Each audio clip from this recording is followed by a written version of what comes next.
The Galaxy Council panics as humans sever all diplomacy. The badge was a small thing. Flat metal, no bigger than a palm, with the Terran seal pressed into its surface. Ambassador Dara Os had carried it for 9 years. She set it on the table without a sound and walked out of the Grand Assembly Hall without looking back.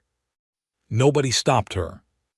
That was the part that stayed with Council Secretary Bren Vasic long after the session ended. Not the vote, not the result, not the way the other delegates had already moved on to the next item on the agenda. It was the silence of her leaving. No argument, no final statement. Just the soft click of the badge on the table and then an empty seat where a human used to sit. The session that morning had run for nearly 3 hours. Delegates from 9 species had debated the formal status of humanity inside the Galactic Council. The chamber was large and oval, tiered rows of seats rising toward the observation dome, the gray-ringed surface of Tarvan hanging still and distant through the glass above. Cold blue light fell across every seat. Each one was marked with the insignia of the species it belonged to. The human seat had always been near the back. Most of the debate was not really a debate. It was a decision that had already been made, dressed in the language of process.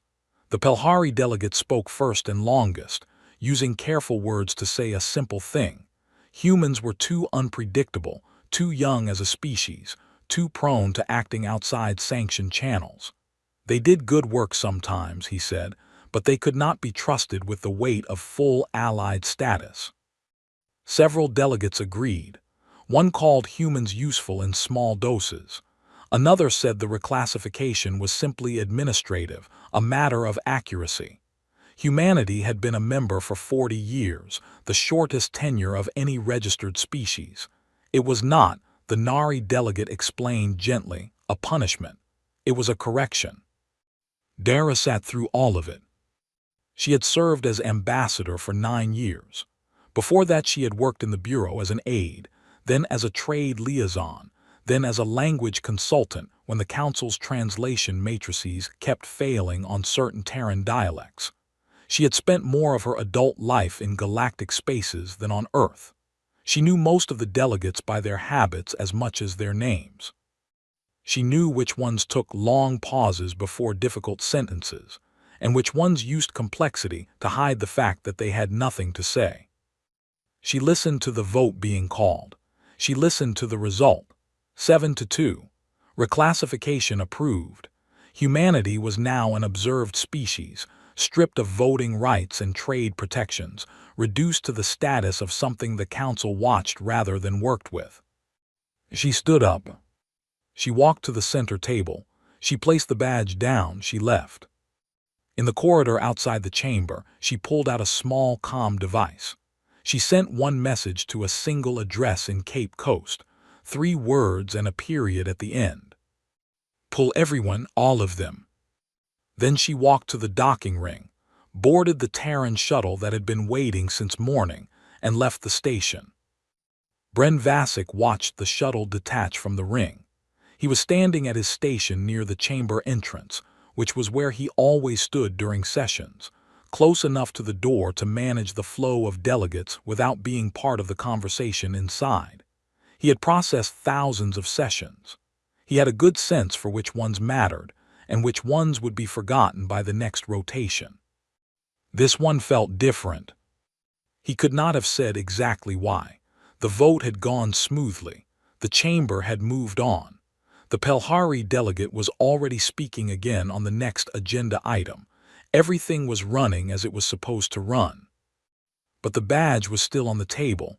Nobody had touched it. Bren pulled up the registry on his terminal. He ran a filter for active human assignments across all registered galactic systems. Personnel in peacekeeping roles, trade coordination, medical deployment, language services, infrastructure support. The list took a moment to load. That alone was unusual. Most species filtered down to a few dozen entries. The human list kept scrolling. Peacekeepers in 19 active zones, trade coordinators across 34 fringe routes, medical teams in 12 plague-designated worlds, Language support embedded in 11 bilateral councils that had no other way to communicate with each other. Infrastructure staff on 7 stations that ran on systems humans had built and maintained for the past 2 decades. Bren scrolled to the bottom of the list. Then he scrolled back to the top. He looked at the empty seat near the back of the chamber. He looked at the badge on the center table. He looked at the list. Then he saved it, flagged it, and sent a note to Counselor Asham Myron marked urgent. He did not yet know what to call what he was feeling. He had no word for the specific discomfort of realizing that something very large had been held in place by something very small, and that the small thing had just been told it was not needed. Outside the dome, the gray rings of Tarvin turned slowly in the dark. The docking bay where the Terran shuttle had been was empty now. The space it left behind looked no different from any other empty space. That was the problem, Bren thought. It looked fine. It looked exactly fine. The Galaxy Council panics as humans sever all diplomacy. Nobody on Duvari Prime saw it coming. The human medical station had been running for 11 years. It sat at the edge of the central settlement, a cluster of white prefab units connected by covered walkways, always lit, always staffed. The Duvari had grown used to it the way people grow used to things that work without asking anything of them. It was just there. It would always be there. On the morning of the 22nd day after the vote, a Duvari health officer named Sati arrived at the station before sunrise with 6 patients in a cart behind her. The station was dark. Every light was off. The door panels gave no response. The supply storage, which held enough medicine to treat half the settlement for a month, was sealed behind access systems that only human staff could unlock. There was a handwritten note on the main door. Sati read it twice before the meeting settled. "We were asked to leave. We are sorry we could not say goodbye. We hope you find the help you need." She stood in the dust with her 6 patients behind her, and the dark station in front of her, and the sun not yet up, and she had no idea what to do next. 3 systems away, Nessick Station was louder than it had been in a decade. The station was a crowded orbital waypoint, markets and docking bays pressed together in a structure that had been expanded 6 times and never quite made sense spatially. It was neutral ground, which meant every species used it and no species owned it. For 11 years, a human liaison named Ward Addisa had kept that arrangement working. He knew every delegation by name. He knew which disputes were real and which ones were performance. He knew when to intervene and when to let 2 factions shout at each other until they got tired. Ward had packed his office in less than 2 hours and left on a Terran transport 4 days after the vote. He had not been ordered to.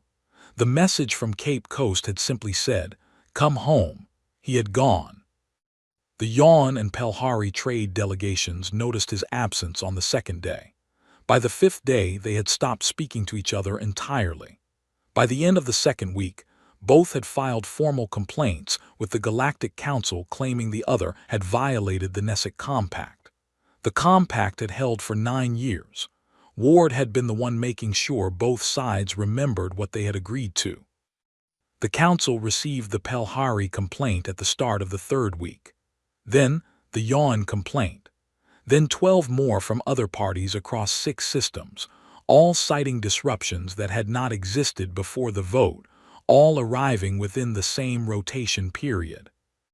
Council Secretary Bren Vasic processed each one in the order they came in. He drafted holding responses. He flagged them for the relevant counselors. He tried twice to reach Ambassador Dara Osai through the official Terran diplomatic channel. The first attempt returned an automated message.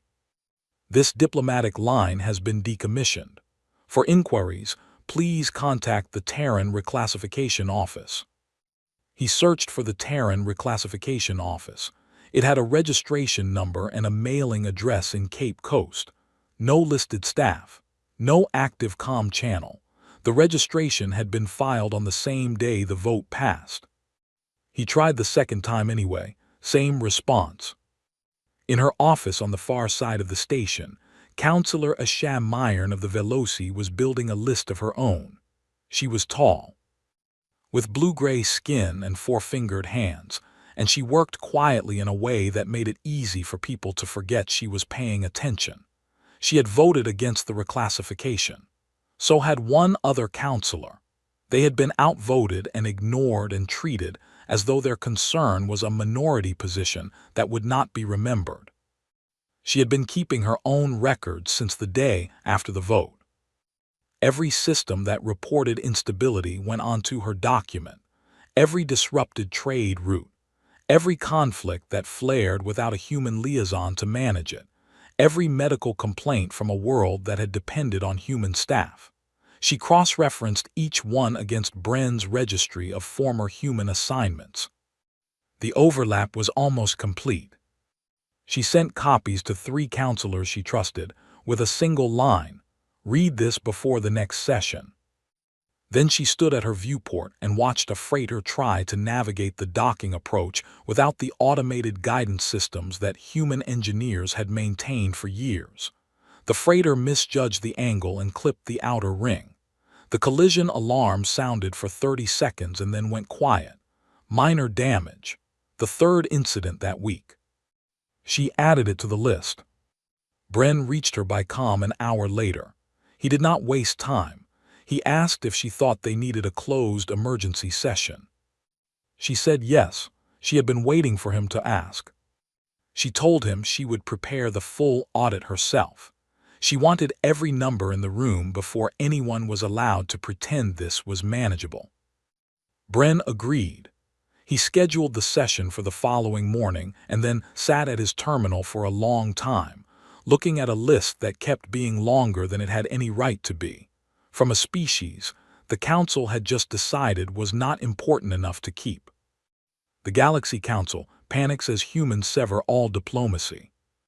Counselor HFY Myron did not begin with a speech. She walked to the floor of the Grand Assembly Hall, placed a data pad on the lectern and read numbers. Just numbers. No commentary at first, no framing, no argument. She read the numbers in the same flat tone she might use to read a transit schedule. 19 conflict zones where humans had served as neutral peacekeepers. None of those zones had formal treaties. The human presence had been the only thing preventing them from returning to active hostility. 34% of all fringe world supply routes had been managed or co-managed by human trade pilots. Those were routes that other species had declined because they were unprofitable, dangerous, or both. Humans had run them anyway. 12 worlds under active plague designation had received ongoing human medical support. 4 famine regions, 3 post-war reconstruction sites, one of which had been running continuously for 7 years. 11 bilateral councils between species whose language matrices were incompatible had relied on human xenolinguists to function at all. Without those linguists, neither party in each council could read the other's position documents, let alone negotiate. She paused, let that settle. Then she read the last number. For the past 6 years, the Terran government had been operating at a net financial loss on galactic assistance programs. They had never submitted an invoice to the Council. Not once. The chamber was quiet in the way that spaces get quiet when the people inside them are thinking thoughts they would prefer not to have. There were 11 delegates in the room. The session was closed, no press, no observers, just council members and Bren Vasic at his recording station near the wall. 3 of the 11 had been the loudest voices in favor of the reclassification. HFY watched them while she spoke. One was looking at the table. One had his arms crossed and his jaw set in the way that meant he was preparing a defense before he had heard the end of the charge. The third was looking at her with the expression of someone who had begun to suspect they had made a significant mistake and was not yet ready to say so out loud. None of this was legally required, HFY said. She picked up the data pad and turned it around so the room could see the recovered document displayed on its surface. It was an internal Terran operations memo recovered from the Bureau archive and submitted as part of the audit. The relevant line read, "Someone has to, and we are here." She set the pad down. The delegate with his arms crossed, a senior representative from the Velhari named Das, spoke first. He said that the numbers were notable but that the interpretation being implied was not the only valid one. Humans, he said, had clearly been operating beyond the scope of their formal role. The council had not sanctioned most of what was described. Whether that was generosity or overreach was a matter of perspective. Asha looked at him. She said, "If they were overreaching, why did we let it run for 40 years without complaint? If we never asked them to do it, why did we never ask them to stop?" Das said that was not the point.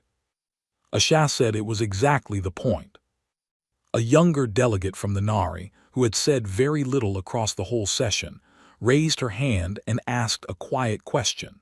She asked whether there was any plan to replace the functions that had been lost, whether the council had a pathway to fill the gaps. Asha waited to see if anyone else would answer. No one did. She said, "There is no replacement plan because we did not believe one was necessary.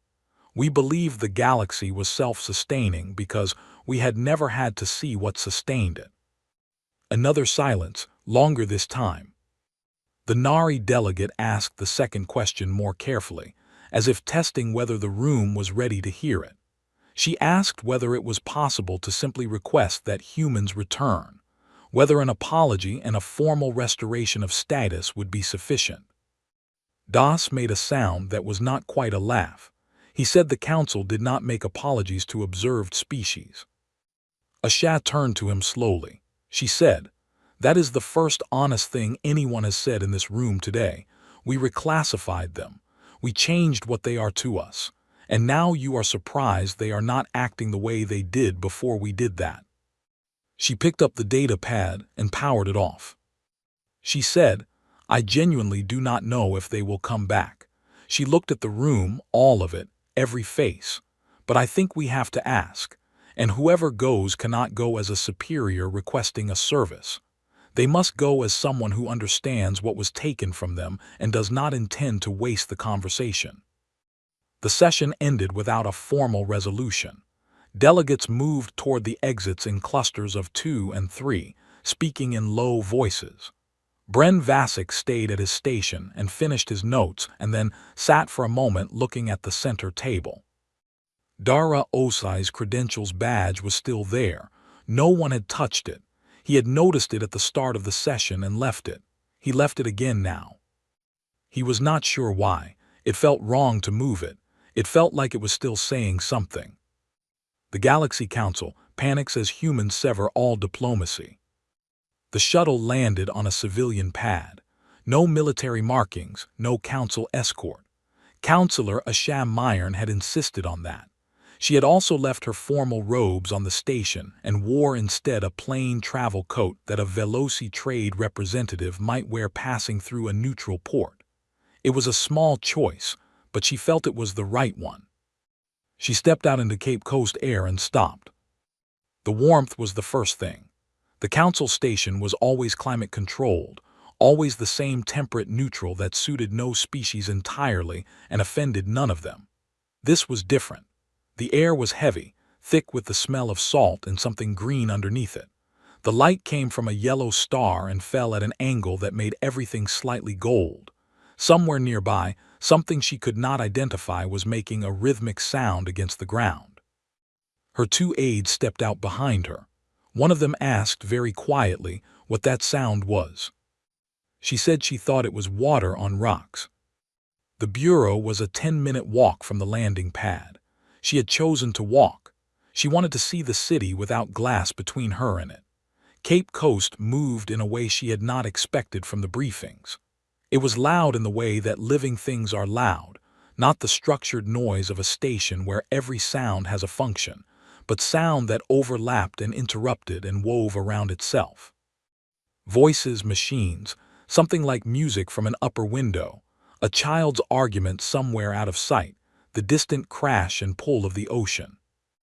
None of it was organized for her benefit. That was what she kept coming back to. The city was not performing. It was just going. Kofi Nkosi met her at the bureau entrance. He was young, dressed plainly, and he held a small logbook under one arm with the calm of someone who had been waiting but had not been worried about it. He introduced himself as a bureau clerk and said, without apology or embellishment, that Ambassador Osai was not currently accepting visitors from the council. He asked if she would like to leave a message. Asha said she would rather wait. Kofi said that was fine. He offered her tea and a room to sit in. She accepted both. The room was small and faced a courtyard. She could hear the bureau operating around her through the open window. On the afternoon of the first day, she watched a cargo team in the courtyard sorting medical supplies onto pallets. She asked one of her aides what the destination labels said. The aide looked and said they were addressed to a world called Mary, in the outer fringe, a name that was not in any council registry Asha had access to. She asked Kofi about it when he came to check on her. He said Mary had flooding. The bureau had been sending aid teams for about 3 weeks. It was not an especially large operation, he said, just some supplies and 4 field workers. He said it in the same tone he had offered her tea, as if it were simply what one did. On the morning of the second day, she watched a group of volunteers arrive at the bureau carrying translation documents for a species Asha did not recognize. She had spent 18 years in galactic politics, and she did not recognize the species. She asked again. Kofi told her the species was called the Senu. They were too small a population to have been formally registered with the council. Their nearest settled world had been disrupted by a border conflict 2 years ago. They had ended up on Nessic Station with no documentation and no advocate. The bureau had been handling their intake. Asha sat with that for a long time. She had come to Earth with a formal apology from the council and a list of 11 requests. She had spent 2 weeks on the list, making sure each point was reasonable, appropriately worded and respectful of Terran dignity, without conceding anything the council could not afford to concede. She had felt good about it. Sitting in the small room on the second afternoon, listening to the bureau move around her without asking permission from anyone, she felt the list in her coat pocket and thought about the Senu, who the council had never registered, and the world called Mary, which was not in any registry she could access, and the pallets of medical supplies going out the courtyard gate to people who would never know the council existed. She thought, these people are not helping because they were told to. They are helping because it does not occur to them to do otherwise. On the third morning, Kofi came to the door of the small room earlier than usual. He said the ambassador would see her now. Asha stood, smoothed her coat and left the list in the room. She did not decide not to bring it. She simply found, when she was already at the door and Kofi was waiting, that she did not pick it up. She left it on the chair and walked out and did not go back. Dara Osai was already seated when Asha entered the meeting room. Plain gray uniform, no badge, no insignia. She had a glass of water in front of her and her hands folded on the table. She waited for Asha to sit. Then she said, "I understand you have something for me from the council." Asha gave the formal apology from memory. She had practiced it until she could say it without the page. When she finished, Dara was quiet for a moment. Then she asked, "What exactly do you want from us?" Asha said, "I want you to tell me." The Galaxy Council panics as humans sever all diplomacy. The negotiations lasted 7 days. They took place in the same small room, at the same table, with the same glass of water in front of Dara Osai each morning. Asha Myron had expected lawyers. She had expected formal language and procedural delays and long pauses, while one side pretended to consult a document they had already read. She had expected the kind of negotiation she had spent 18 years conducting.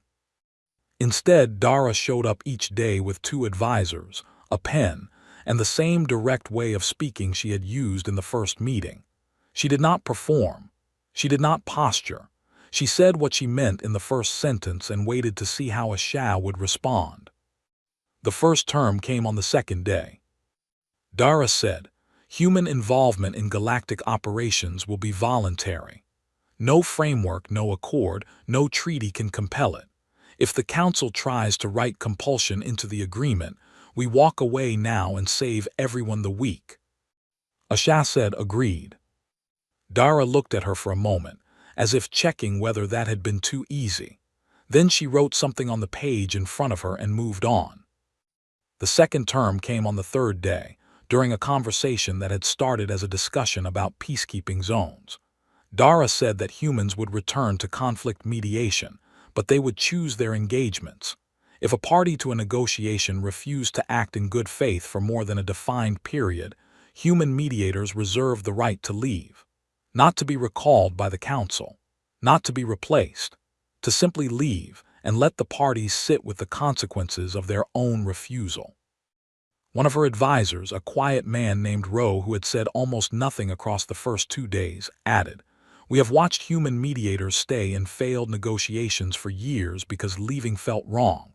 It cost them. It did not help anyone. Ward Addisa spent 4 months in a Yoan Pelhari session that both sides were using as theater. 4 months. He knew it was theater. He stayed because he thought something might shift. Nothing shifted." Asha said, "How is Ward?" Rowe said, "He is home. He is fine. He would like to go back to Nessic." Asha said she was glad to hear it. The medical terms took the most time. Dara laid them out carefully. Human medical teams would return to the 12 plague-designated worlds and to the famine regions. But the Council would fund knowledge transfer programs in each location, real programs with timelines and measurable outcomes, not symbolic gestures.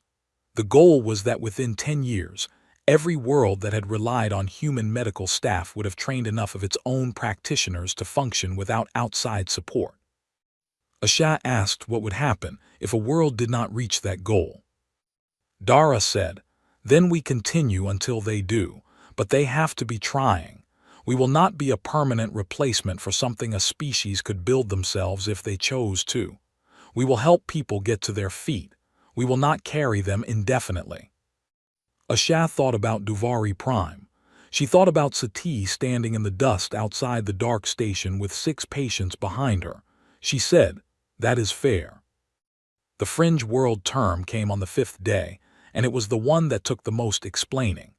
Dara said that human trade support in the outer systems would resume, but that fringe worlds must receive formal representation in the Council, not observer status, actual seats. The fringe had been running on human-maintained routes and human-managed waypoints because those worlds could not advocate for their own infrastructure through a body that refused to seat them. That ended. Asha said she did not know if she could guarantee that outcome. It required a vote she did not fully control. Dara said, "I know. That is why it is a condition and not a request." The final term was short. Dara said it on the 7th morning without preamble. She said, "The Council has no authority over Terran personnel. Not operational authority, not disciplinary authority, not the authority to reassign or recall. Ever. If a human working in a galactic role does something wrong, it is handled through Terran systems.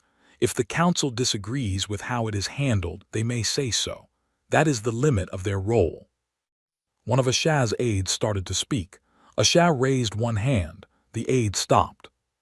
Asha said, "Agreed." Dara leaned back. She looked at the ceiling for a moment and then at Asha.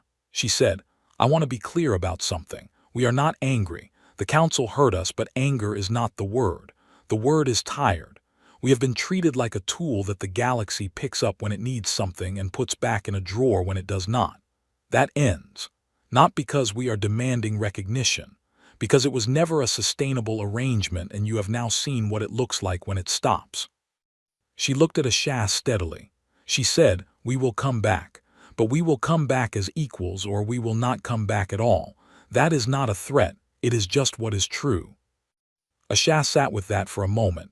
Then she said, "I believe you, and I think the Council will too once they read the terms." Dara said, "Let me know how that session goes." She gathered her notes, thanked Dara for the week, and left. Asha had the full flight back to compose herself before she had to walk into that chamber. She suspected she would need all of it. The Galaxy Council panics as humans sever all diplomacy. The session that followed Asha Myron's return was the loudest in recorded council history. Delegate Das spoke for 40 minutes without pause. He said the terms were one-sided. He said no species had ever been permitted to operate entirely outside council authority. He said that accepting the Terran Accord would set a precedent that every species in the registry would attempt to exploit within a generation. He said the council was surrendering its mandate in exchange for filling gaps that should never have been allowed to form. Asha let him finish. She let the 3 other delegates who agreed with him finish also. Then she stood at the floor and said very simply, "Every gap we are filling was a gap we created. Every condition we are accepting is a condition we made necessary. We have spent 6 weeks watching what happens when humans are gone. I would ask any delegate who objects to this accord to name a single replacement for what we lost. 1. A name, a species, a plan." Nobody named one. The vote was called 6-3. The Terran Accord passed. Bren Vasic recorded the result in the official log. Then he opened his desk drawer, took out the small preservation case he had prepared 3 days before, and walked to the center table. He placed Dara Osai's credentials badge carefully inside the case and sealed it. He labeled it with the date it had been set down and the date of the Accord's passage. Then he put it in his carry case to return it personally. The 3 delegates who voted against the Accord left the chamber without speaking to anyone. Asha stood at the floor for a while after the room cleared. She did not feel triumphant. She felt the specific exhaustion of a person who has spent weeks trying to fix something that should never have been broken. She felt the weight of the 6 weeks between the vote and this moment, all the things that had gone wrong in those weeks: Sati at the dark medical station, the freighter scraping the dock ring, Ward Adisa on his way home without knowing if he would ever go back. She turned off the display and walked out. 6 months later, the chamber looked the same but felt different. The seating had been rearranged. Fringe World representatives sat in the main ring for the first time, 8 new seats filled with delegates from worlds that had been waiting for that chair for years. The chamber was noisier at the start of sessions now, more languages, more translation delays, more interruptions from species still learning how the room worked. Several of the older delegates had complained. Asha thought the complaints were the best sign she had seen in years. Ambassador Dara Osai entered last. She wore her plain gray uniform and her credentials badge clipped at the left shoulder. Bren had returned it to her at the start of the month, traveling to Cape Coast himself, presenting it in the preservation case. She had looked at it for a long moment before putting it back on. She took her seat in the center row and folded her hands on the table. On Duvari Prime, the medical station lights came on before sunrise. The Duvari Health Assembly had arranged a small gathering at the entrance, 15 or 20 people standing in the early dust. The head of the assembly, an elder named Koru, stood at the front. When the first human surgeon walked through the gate, Koru bowed deeply and held the bow for a long time. The surgeon stopped, returned the bow, and asked what the most urgent cases were. They went inside together. On Nessic Station, Ward Adisa stepped off a transport into a corridor that smelled exactly as he remembered: fuel and spiced food, and the particular metallic tang of recycled station air. The crowd in the market moved around him the way crowds on Nessic always did, paying no attention to anything that was not immediately relevant to them. 2 figures were waiting near the docking exit. He recognized them both: the Yawn representative, a heavyset official named Gar, and the Pelhari delegate, a younger woman named Sela who had taken the role just before Ward left. They were standing 3 meters apart, not speaking, but they were in the same space, and neither had called security on the other, which Ward considered a good sign. He walked up to them. He shook Gar's hand and then Sela's. He said, "Let us start where we left off." Gar said, "We have not solved anything while you were gone." Ward said, "I know. That is why I came back."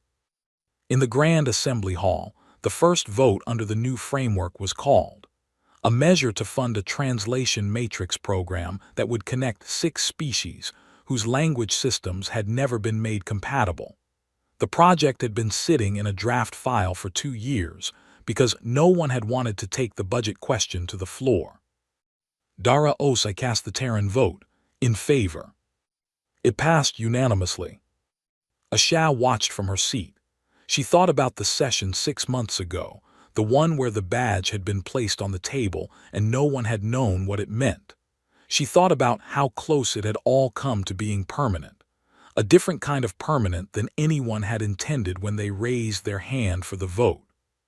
She thought, we almost let them go. She thought they came back anyway.